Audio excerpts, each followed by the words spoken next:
Bonjour, l'ami. Vous avez un problème avec votre puits, paraît. Oui. C'est un puits hanté, depuis une bonne vingtaine d'années. Et vous avez attendu tout ce temps pour demander de l'aide? C'est-à-dire qu'avant, on puisait notre eau dans la rivière. Mais avec tous les cadavres qui flottent dedans, c'est plus possible. Ma fille Mandy en a bu un verre l'autre jour et depuis, elle vomit ses tripes jour et nuit. L'herboriste dit que pour combattre la fièvre, il faut boire de l'eau pure, pas de la bière ou du cidre. Le puits est la seule source d'eau pure à des lieues à la ronde.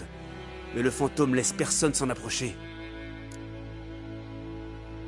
Décrivez-moi votre fantôme.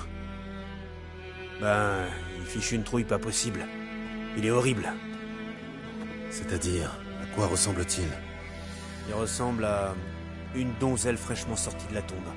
Il porte une robe en lambeaux et sa peau se décolle de ses os. Et il pousse des hurlements, comme s'il souffrait. Probablement un spectre ou une alpire. Si vous lui réglez pas son compte une bonne fois pour toutes, messire, il viendra s'en prendre à ma petite fille.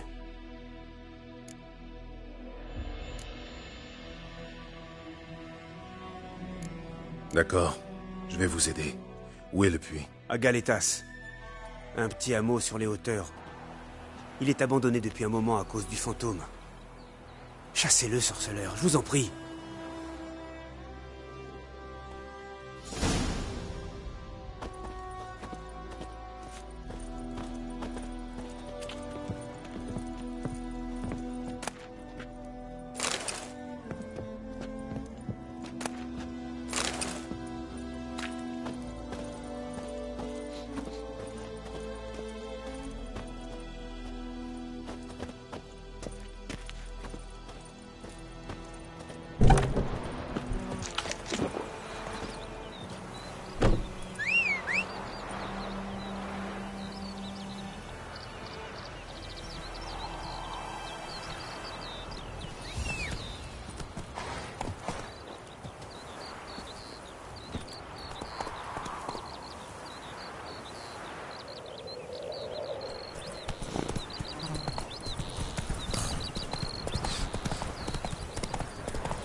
Voilà le premier puits. Je ne vois aucun signe du fantôme. Peut-être qu'il ne se montre qu'à une certaine heure du jour.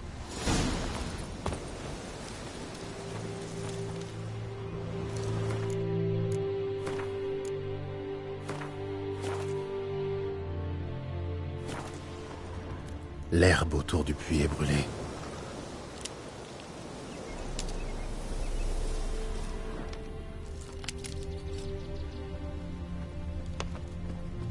L'herbe autour du puits est brûlée.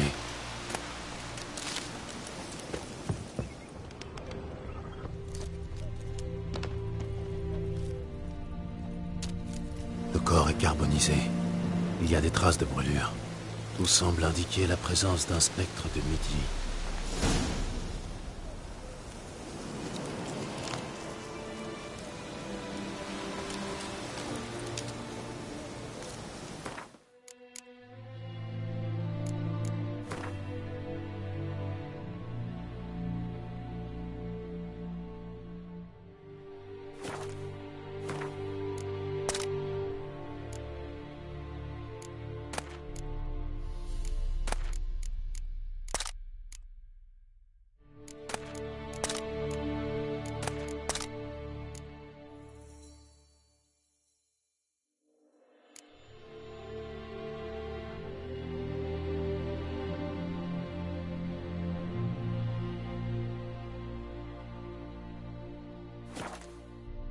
Quelque chose rattache le spectre de midi à ce lieu.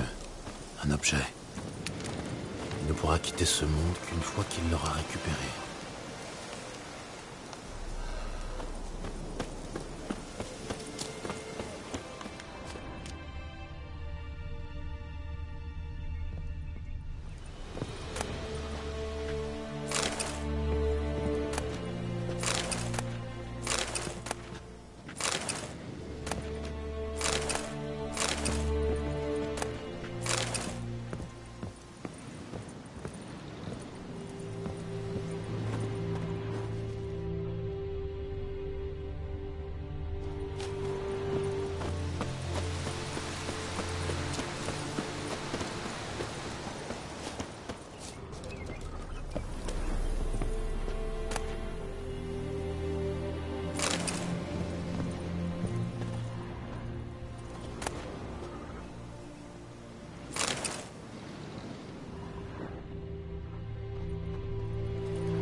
servir.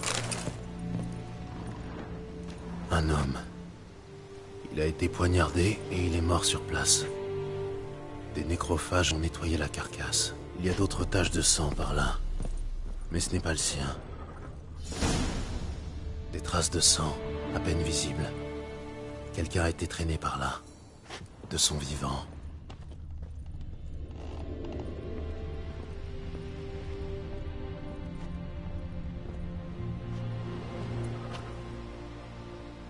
Des empreintes de mains ensanglantées.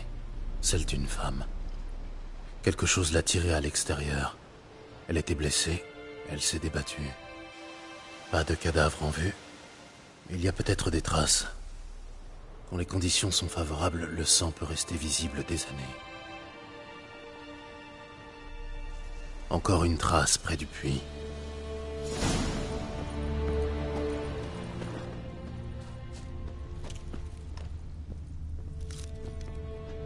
Des taches de sang à moitié effacées. La corde est tendue. Quelque chose cloche. Un cadavre, pendu à la corde du seau.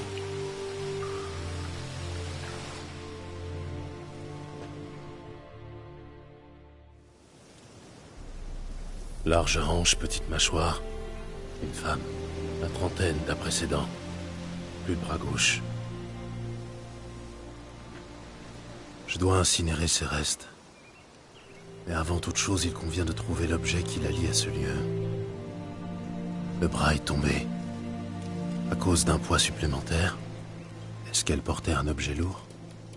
Il va falloir sauter à l'intérieur. Espérons que je ne me rompe pas le cou.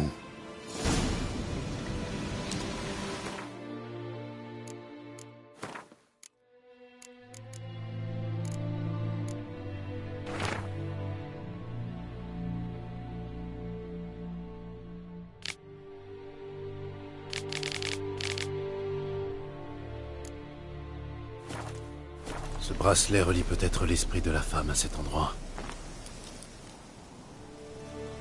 Large hanche, petite mâchoire. Je dois... Portait-elle le...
Au moins, je ne remonte pas les mains vides. Un bracelet. Il y a une inscription. Pour Claire, Holger. Le bracelet devait appartenir à la femme dans le puits. C'est du bel ouvrage, mais je vais devoir le brûler avec le corps afin de bannir le spectre pour de bon. Mieux vaut m'en occuper près du puits.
Je devrais me préparer à l'affrontement.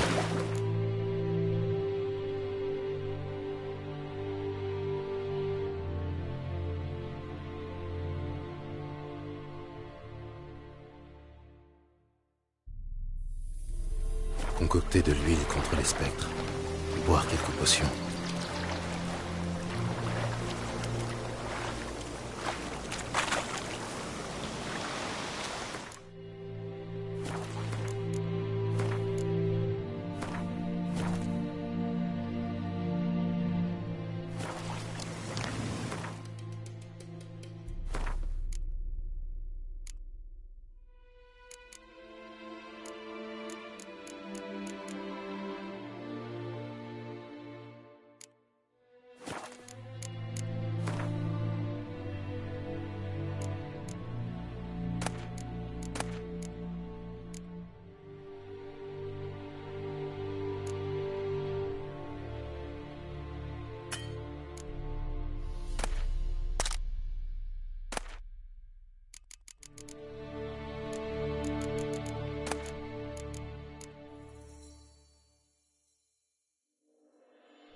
Le bracelet. Igni.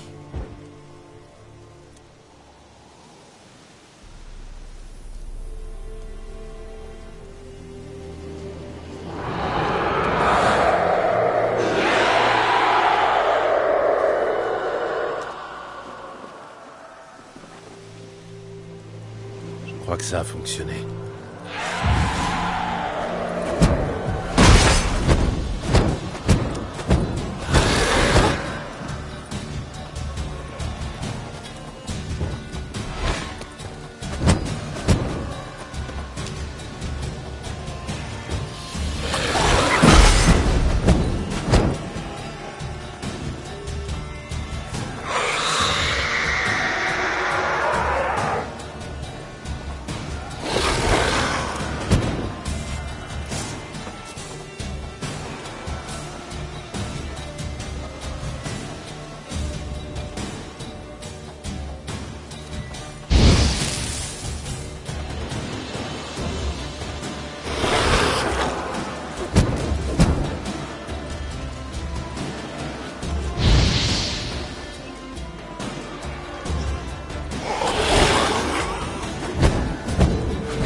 Pour de bon.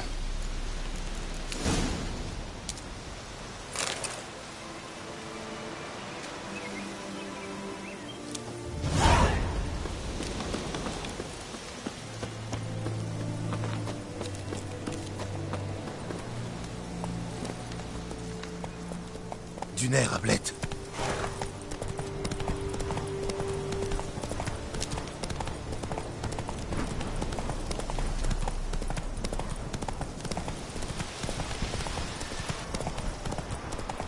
Ah.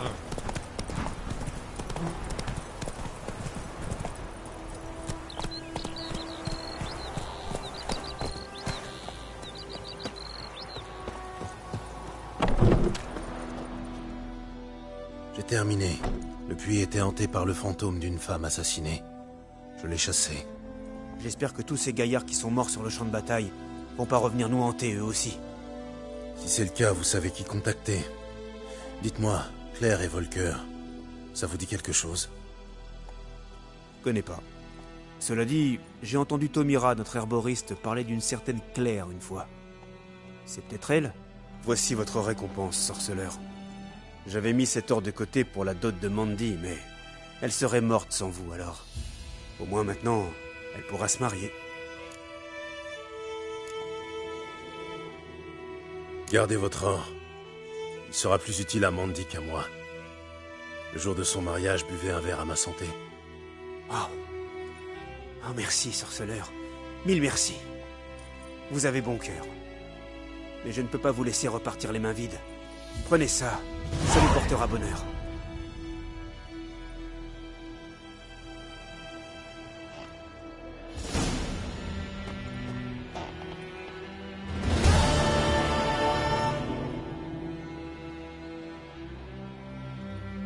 Ah.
La route vers Vizima, ma bonne dame. Vers l'au-delà, plutôt. Tout va bien se passer.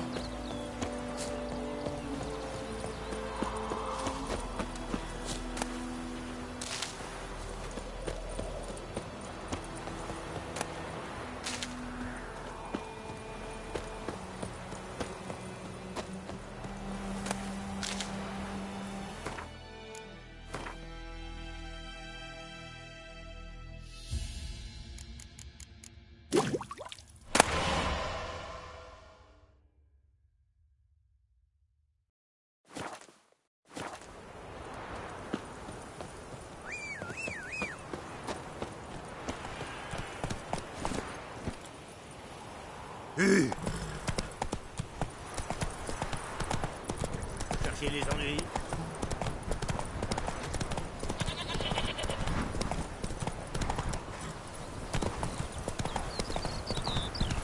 Oh!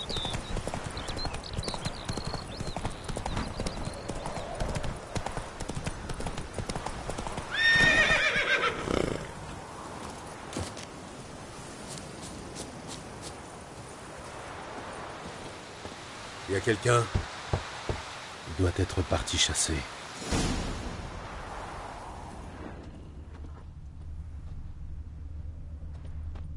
La piste est encore fraîche.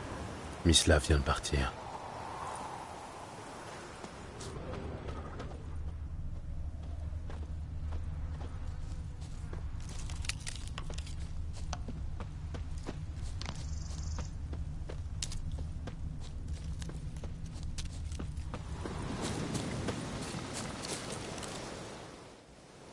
Vous êtes Mislav? Chut. Vous avez entendu? Des loups? Non. Des chiens sauvages. Ouais. Encore plus dangereux que les loups. Des chiens plus dangereux que des loups? Ça m'étonnerait. Et c'est pourtant vrai. Vous savez pourquoi? Non, mais vous allez me le dire. Les loups chassent pour manger. Mais les chiens sauvages, eux, ils tuent pour le plaisir. Tout comme les humains. Ouais. Ils ont appris beaucoup de choses des humains. En particulier la cruauté.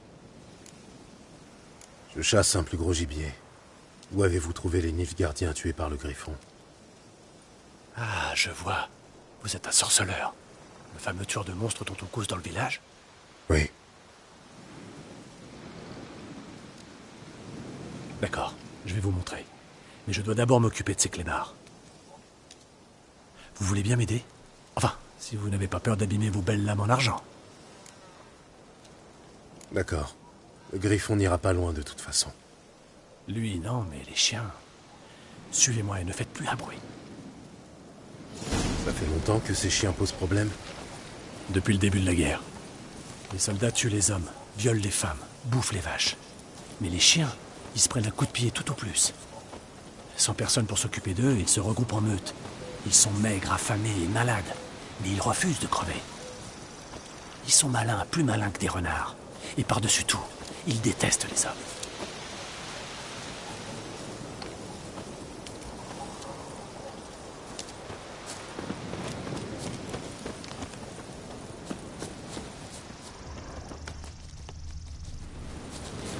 Trop tard, ils ont encore frappé.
Dieter. Vous le connaissez? J'ai servi avec lui au manoir du Seigneur, là où l'armée noire est maintenant installée. C'était un garçon d'écurie. Moi, j'étais chasseur. Mais c'était avant que... Enfin bref, ça fait longtemps. Avant quoi? Avant qu'il me chasse du village. Qu'est-ce que vous avez fait? Rien. Mais je suis un monstre, paraît-il. Désolé, mais j'ai pas envie d'en parler. Moi aussi, je suis un monstre. Ouais, mais pas comme moi. Si vous êtes un lycanthrope, je peux vous aider. Un quoi? Un loup-garou. J'ai déjà rencontré ce genre de problème. En général, il s'agit d'une simple malédiction qui... Non, c'est Florian, le fils du Seigneur. C'était mon amant. Un jour, l'éditeur nous a surpris dans l'écurie. Ils m'ont chassé, et Florian s'est pendu. Le Seigneur a commencé à boire, et le domaine est tombé en ruine. Voilà, vous savez tout. Je suis désolé. Bon, c'est l'histoire ancienne. Venez, je vais vous montrer où j'ai trouvé les Nilfgaardiens. Que savez-vous sur lui? Pas grand-chose. C'est pas trop mon genre de gibier. À votre place, je m'y intéresserai. Ne serait-ce que pour ne pas finir dans son estomac. Je me déplace en silence. Aucun griffon ne peut me voir ou m'entendre.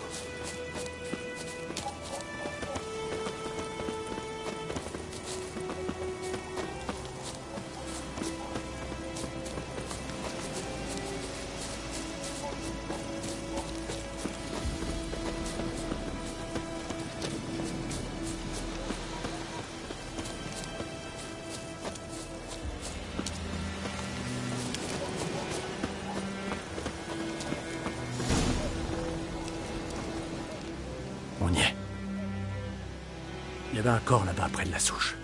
Et un autre pendu à une branche, avec les boyaux qui pendaient jusqu'au sol. Soyez prudents.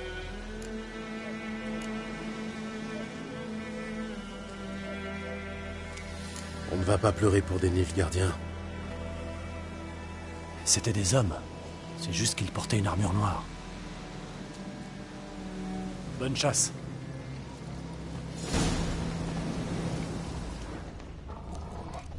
Les Nilfgaardiens célébraient leur victoire, et le griffon est venu gâcher la fête. Le sol est noir, gorgé de sang.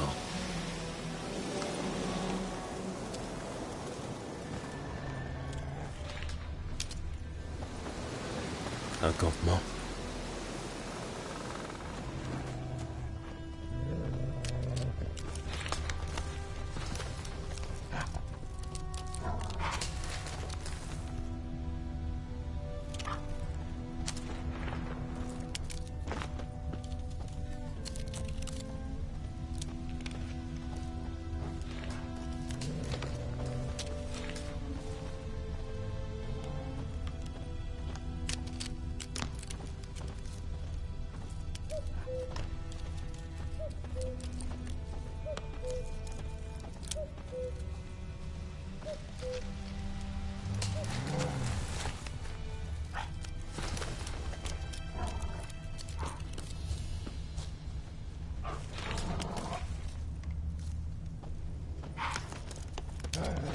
Ces empreintes sont plus anciennes et plus profondes. Des hommes en armure lourde. Sans doute des Nilfgaardiens.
Le nid du griffon. Il en reste.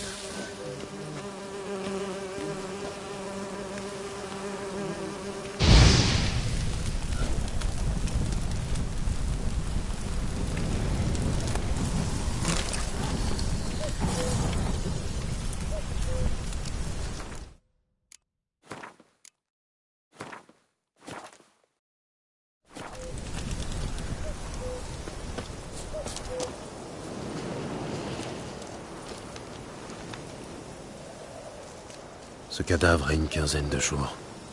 Il était encore en vie quand le griffon l'a ramené ici. Il est mort à petit feu. Des os. Le butin de quelques mois. Chevaux, chiens, humains. Pas de jaloux.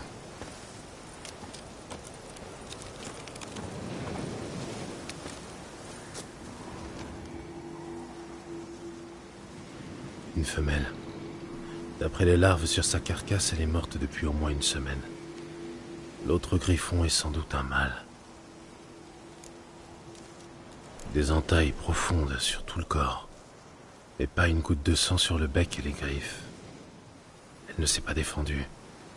Ils ont dû la surprendre dans son sommeil. D'après l'usure du bec et les poils gris dans la fourrure, elle devait avoir 10 ou 12 ans. Les griffons s'accouplent pour la vie. Le mâle doit avoir à peu près le même âge. Rachis épais, pointe dense, c'est un griffon royal. Voilà pourquoi le mâle était aussi agressif.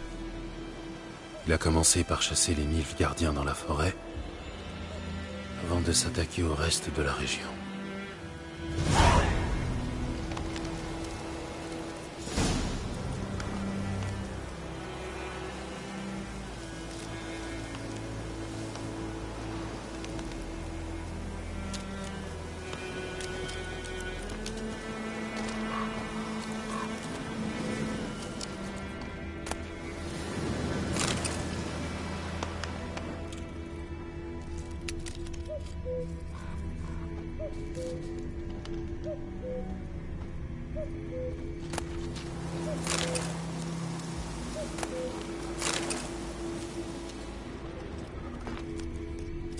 Brûlé. Seuls des humains ont pu faire ça.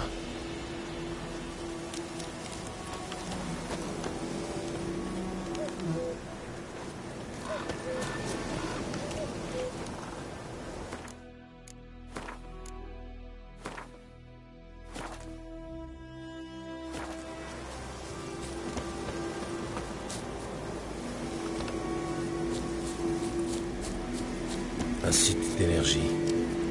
Je devrais y puiser.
C'est bien, Hamlet.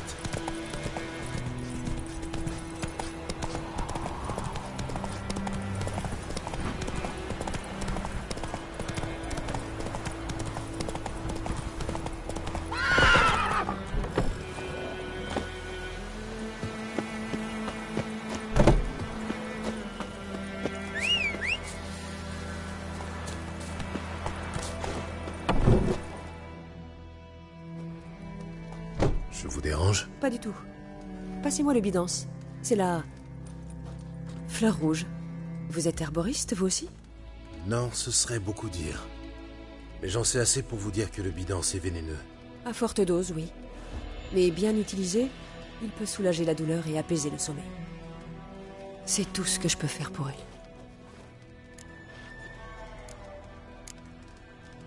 C'est le griffon qui lui a fait ça? Oui, pauvre Lena. Il l'a attaquée en pleine nuit, dans les bois. En pleine nuit, dans les bois? En temps de guerre? Oui, la pauvrette devait rencontrer un galant. L'amour rend les jeunes imprudents. Ses blessures guérissent, mais elle est condamnée. Le sang est monté au cerveau. Mes potions ne peuvent rien pour elle.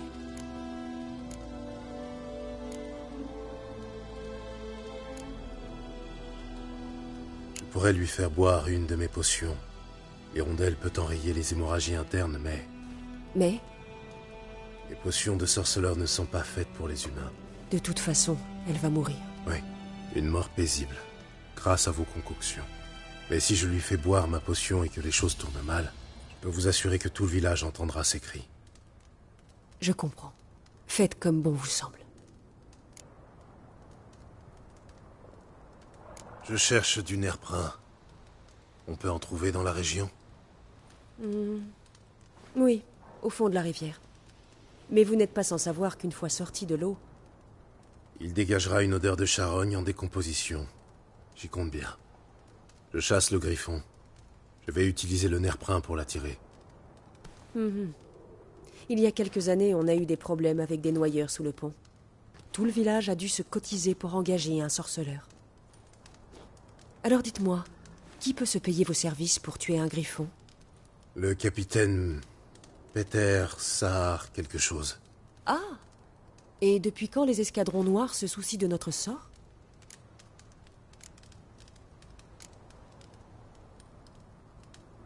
Je doute que l'empereur Émir s'intéresse à vous. Mais je crois que le capitaine est un honnête homme. Il n'y a pas d'honnête homme dans l'armée. Il n'y a que des exécutants. Vous n'êtes pas d'ici, je me trompe? Il y a trop d'amertume en vous. Beaucoup trop pour une femme censée avoir passé sa vie dans une hutte au milieu de nulle part. C'est vrai. Et vous? Vous êtes pressé. Sinon, vous n'utiliseriez pas un appât pour attirer le griffon. Je crois qu'on pourrait avoir une conversation intéressante. Une prochaine fois, peut-être.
On y va.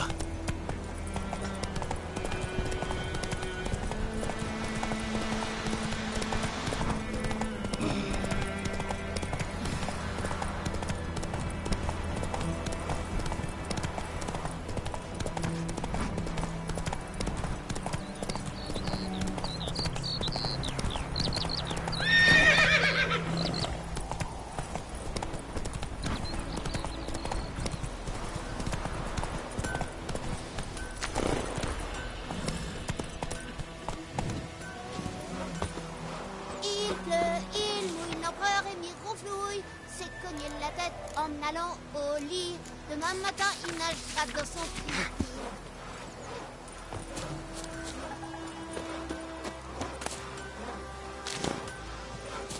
Quoi?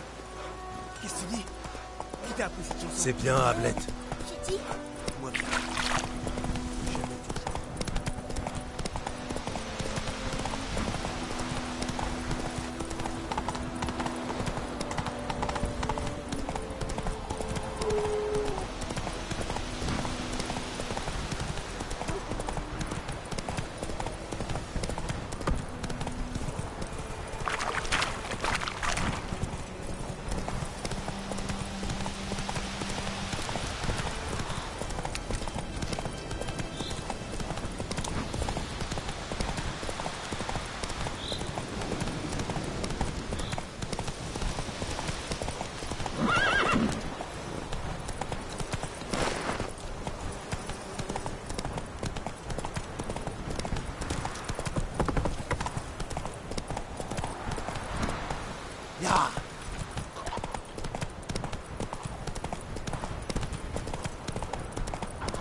Bienvenue, fidèle client.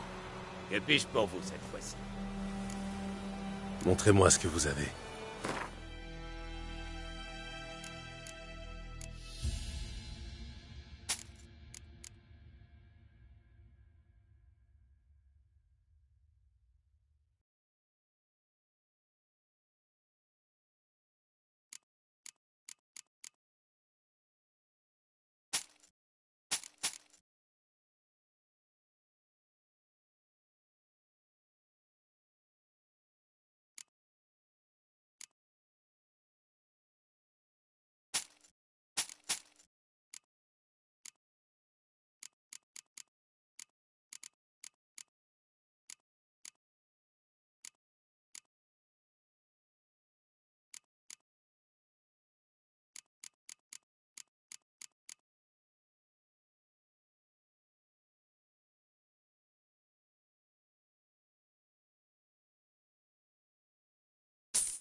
Adieu.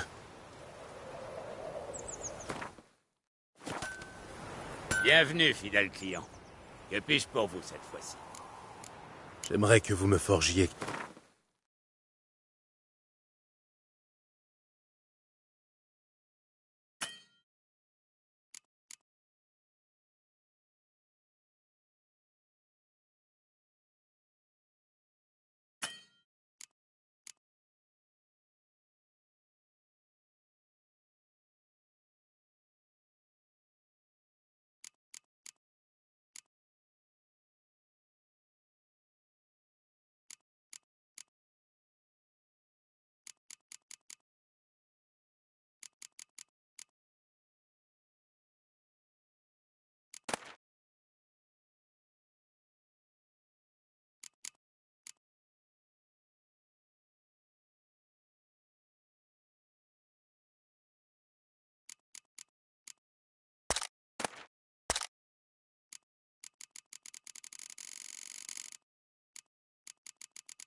Adieu.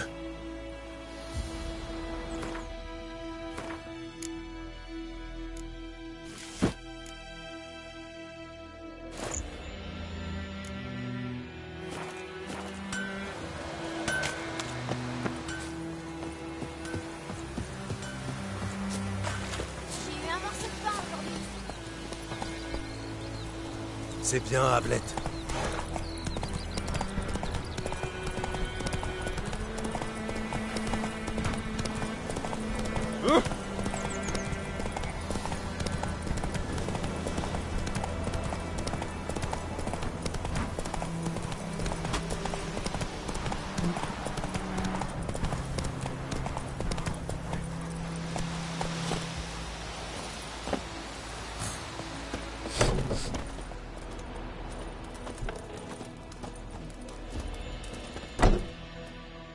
Oui? J'ai une potion pour Léna. L'hirondelle. Premier signe du printemps, symbole de la renaissance. C'est un nom approprié. On verra. Je vous l'ai dit, la souffrance pourrait être terrible. Sur moi, l'effet est immédiat. Mais j'ai un métabolisme plus rapide que la moyenne. Dans son cas, il faudra attendre plusieurs jours. Qu'est-ce qui vous a décidé? Je ne peux pas la laisser mourir sans rien tenter. Vous me plaisez, sorceleur. Tenez, vous remercier.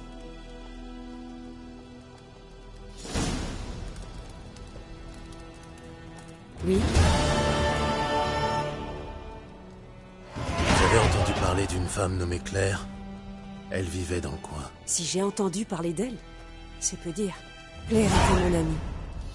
La seule personne dont je me sentais proche à Blanchefleur. Jusqu'au jour où son mari, Volker, s'est querellé avec le seigneur du manoir. La famille a dû quitter le village pour s'installer dans les bois. Le seigneur et ses hommes ont voulu les persuader de revenir. Ils voulaient juste les convaincre, mais vous avez vu le résultat. On raconte que Claire aurait dit quelque chose à propos de Florian, le fils du seigneur. Mais qui peut savoir la vérité? Ça fait beaucoup de malheur pour un si petit village. Hélas, aucun village n'échappe au malheur. Mais ne nous quittons pas sur une note triste. Tenez, voilà un peu de réconfort.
Je ne peux rien faire de plus. Il faut que je parle à Vesemir.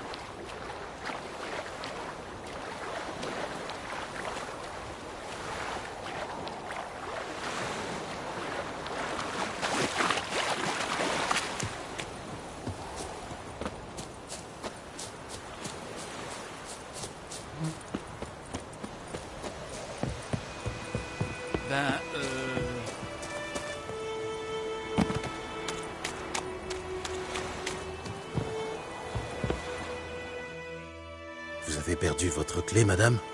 Non, pas ma clé, ma poêle. Cette cahute a toujours été vide, mais la veille de la bataille, un homme est entré dedans comme si de rien n'était. Moi, j'étais à ma fenêtre et il a dû me voir parce que, voilà, petit pas que d'un coup, il a foncé tout droit sur moi. J'ai attrapé ma poêle pour me défendre, mais il m'a demandé bien poliment, « Dites-moi, grand-mère, vous n'auriez pas un peu d'écorce de bouleau par hasard? Ou des baies de lilas? Ou même un peu de charbon? » Non, que je lui ai dit. « Vous êtes pas bien malin d'embêter les gens avec ça au milieu de la nuit ?» J'ai bien vu qu'il ne m'écoutait pas.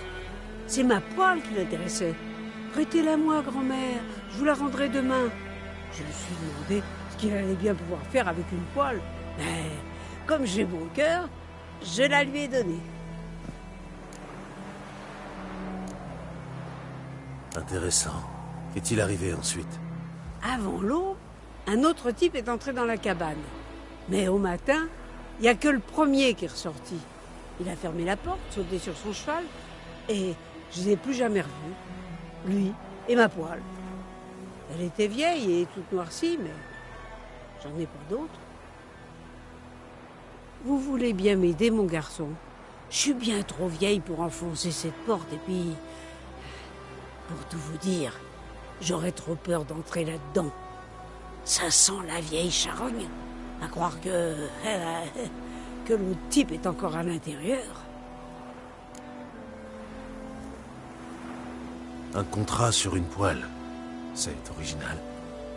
D'accord, je vais voir ce que je peux faire. Vous devriez attendre ici, juste au cas où.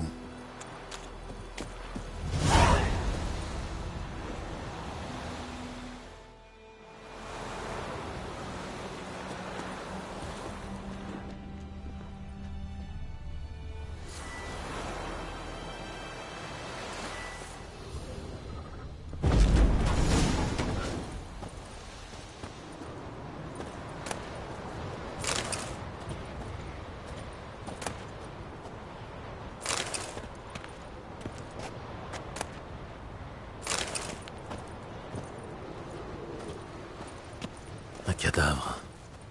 Ça explique la puanteur.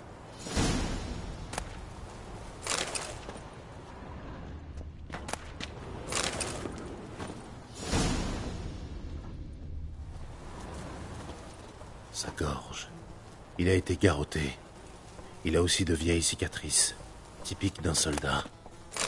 Qu'est-ce qu'il y a, mon garçon? Ah, rien.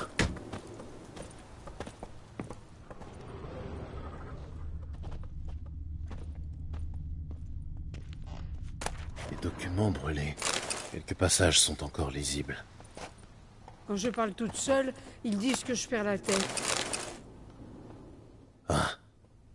Voilà la précieuse poêle. Parfaitement récurée. On dirait que notre homme mystère avait surtout besoin de la suie sur la poêle pour faire de l'encre et écrire des lettres. Vous avez trouvé la poêle?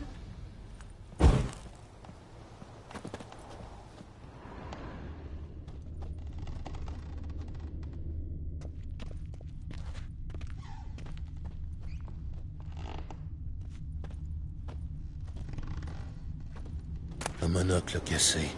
Intéressant. Vous avez trouvé la poêle?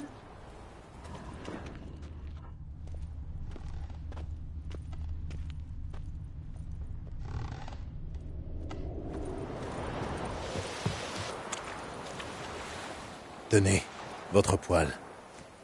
Ma poêle? Bah, elle était noire de suie, ma poêle.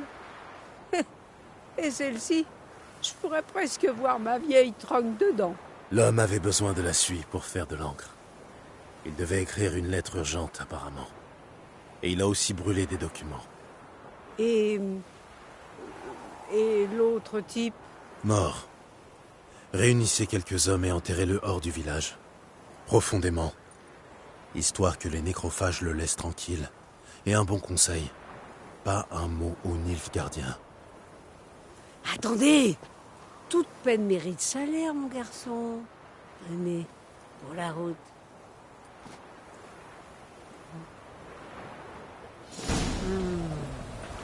Je vais me faire cuire le poisson.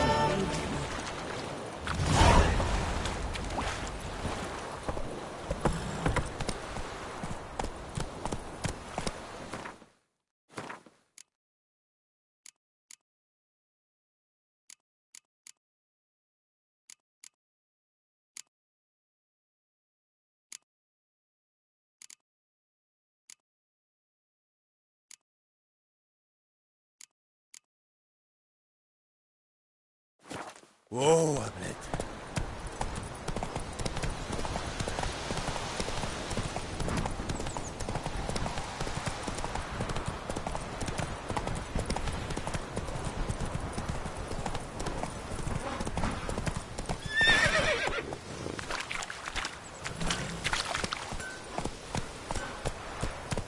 Oh, tout doux, ma belle.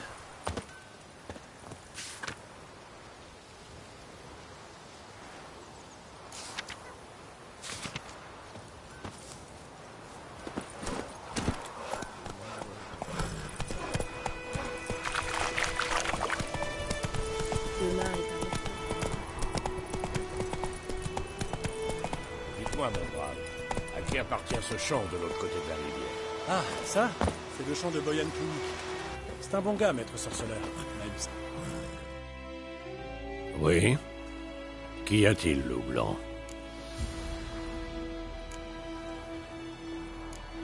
J'ai une bonne et une mauvaise nouvelle. La bonne nouvelle, c'est que le capitaine de la garnison sait où Yennefer est parti. Et la mauvaise, c'est qu'on va devoir tuer le griffon à sa place. Qu'est-ce qu'il pourrait bien demander d'autre à deux sorceleurs? Vas-y, dis-moi tout. Le Griffon a abandonné sa tanière, on va devoir lui tendre un piège. Et ça donne quoi? J'ai trouvé le nerf-prin. L'odeur est assez puissante. Ça devrait fonctionner. Tu veux dire que ça pue, oui? Espèce de citadin. La viande pourrie, le fumier, la pisse. Tout ça, ce sont les bonnes odeurs de la campagne. Ça me rappelle le jour où tu as poursuivi un zeugle jusque dans un tas d'ordures à Tretogor. Tu t'es savonné pendant une journée pour faire partir l'odeur. Tu comptes me rappeler cette histoire jusqu'à la fin de mes jours? J'en sais un peu plus sur lui. C'est un mâle qui avait fait son nid dans le bois vulpin. Les Nilfgaardiens ont brûlé la forêt, tué la femelle et détruit les œufs. Ils pensaient avoir réglé le problème. C'est toujours la même chose. Au lieu de faire appel à des professionnels, ils ne font qu'empirer les choses. Tout est prêt. On peut commencer quand tu veux. Je suis prêt. Ça ne sert à rien d'attendre. Allons trouver un endroit pour lui tendre un piège. J'ai déjà trouvé. Un petit bosquet isolé près des champs, de l'autre côté de la rivière. Personne ne viendra nous déranger. Parfait. On se retrouve là-bas.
Un ruisseau, des champs de blé.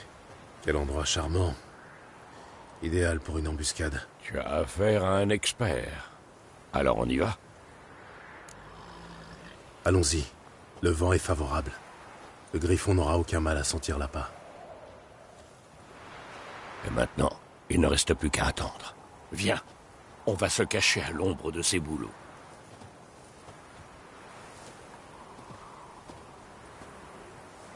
Dis-moi, une fois qu'on aura trouvé Yennefer, tu vas faire quoi?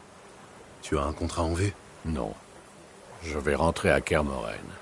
C'est un peu tôt pour hiberner, non? La neige tarde à venir, je sais.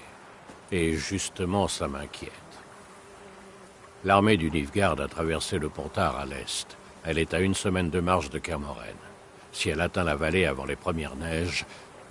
Enfin bref, il va falloir masquer les traces de notre passage.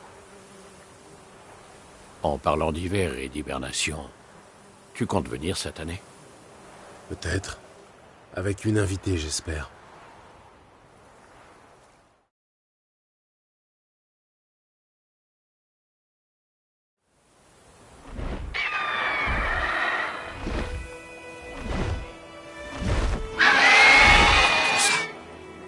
Il est tout proche.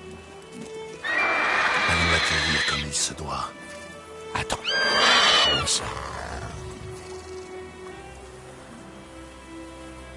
Une arbalète? Je l'ai gagné aux cartes en t'attendant. Ça pourrait te servir.